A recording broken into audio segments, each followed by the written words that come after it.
મિત્રો, જય માતાજી। સવાર પડી ગઈ, દ્વારકાધીશની અલાર્મ વાગી ગયું। ચાલો તબેલાએ જવા માટે નીકળીએ। હું તો તૈયાર થઈને નીકળી, ચંપલ બંપલ પહેરીને। પપ્પા તમે ચાલો જલ્દી, કેમ ધીમું કરો છો? ગાય રાહ જોતી હશે મારી, ચાલો નાખવાનો છે એમને। ચલો ફટાફટ ચાલો, ટાઈમ પાસ ના કરો, જવાનું છે આપણે। ફટફટ ચાલો હેડો, ફોટા બોટા પછી પાડશે, હું તો દોડવાનો જ।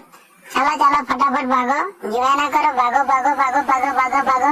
ચાલો ગેટ આવી ગયું, ગેટ ની બહાર નીકળી, હાચવીને આવજો હા પપ્પા।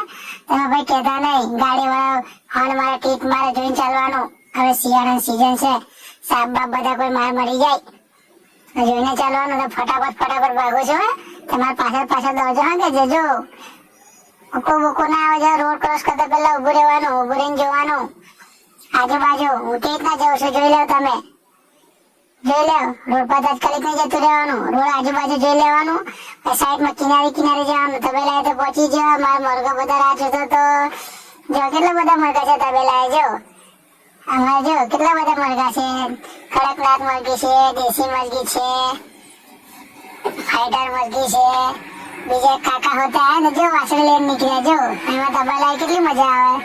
જો તબેલાએ જો કેટલી મસ્ત ગાય છે, વાસળી છે, જો કેટલી બધી ગાય છે, મારી ગીર ગાય છે। જય ગૌ માતા, રાધે રાધે, જય શ્રી કૃષ્ણ। આટલી બધી ગાય માતાની સેવા કરવા માટે મારા પપ્પા, મારા દાદા, હું બધા સવારે સૌથી પહેલા મારા દાદા પહોંચી જાય, પછી હું મારા પપ્પા આવીએ। આ ફતેહસિંહ દાદા છે, એમના તબેલા અમે આવીએ રોજ, ને ખૂબ મજા આવે મને તો આવું બધું કામ કરવાની। હું તો દ્વારકા હોતે જવાનો, કૃષ્ણ ભગવાન અલાર્મ વાગે છે રોજ મારું, હું તો દ્વારકા હોતે જવાનો જ। જો દાદા ચણ નાખી તો કેવી મરઘી ચણે છે, મને તો મજા પડી ગઈ। એકને પકડી બતાવજો જો હા, કે એને પકડો પકડો પકડો, એ નહીં જવડા દે। જો અમારા ગાયનો તબેલો જોઈ લો તમે બધા। જો અહીંયા આગળ ફતેહસિંહ દાદા હોતે કામ કરે, ઘાસ કાપવાનું મશીન છે, કટિંગ મશીન, ત્યાં આગળ દૂધની ડોલચી મૂકી છે, ત્યાંથી દૂધ ભરીને ઘેર લઈને જવાનું છે। જોઈ લો તબેલામાં કેટલી બધી ગાય છે અમારી, સરસ ગાય છે અમારી, બધી ગીર ગાય છે હા, ઓરિજિનલ ગીર ગાય છે અમારી। જો કેટલી મસ્ત મજાની ગાવડીઓ છે, વાછળી છે। જો દાદા ચારો નાખે છે, અંદરની ગાયો છે, એમના ઉપર પંખા લગાવેલા છે, મચ્છર ને એવું ના કરે એના માટે, ગરમી ના લાગે એના માટે।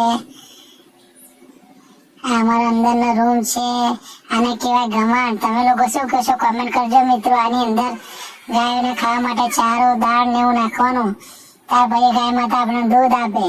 એ દૂધ બહુ પવિત્ર હોય છે, કારણ કે ગાય માતાના નાભીની અંદર 34 કોટીના દેવી દેવતાઓનો વાસ હોય છે, જેથી કરીને આ ગાય માતાનું દૂધ ખૂબ પવિત્ર માનવામાં આવે છે। જો આ ફતેહસિંહ દાદા ને બીજા મારે કાકા છે, ઘાસ કટિંગ કરે છે। આ ઘાસ કટિંગ કર્યા પછી એને મિક્સ કરશે, શેરડી હોય છે, ઘાસ હોય છે। હવે છે ચારો નાખવાનો ટાઈમ થઈ ગયો છે, જેને હું પણ ઘરે જાઉં છું, ચારો નાખાઈ જશે। દૂધની બરણીમાં પપ્પાએ પકેલી ગઈ છે, હું તો ઘરે જાઉં છું। જો બધા આગળ વરસાદ પડે તો કેટલું પાણી છે, જો કેટલી બધી મરઘી છે, એ મસ્તી કરતી મરઘી આવી ગઈ। જો બીજા કાકાની ગાડી પડી છે, હું તો મારે ઘેર જાઉં છું, મને તો ભૂખ લાગી, ચા પીવાનો નાસ્તો કરવાનો। ચાલો પછી વિડીયો મળી, જય શ્રી કૃષ્ણ, રાધે રાધે।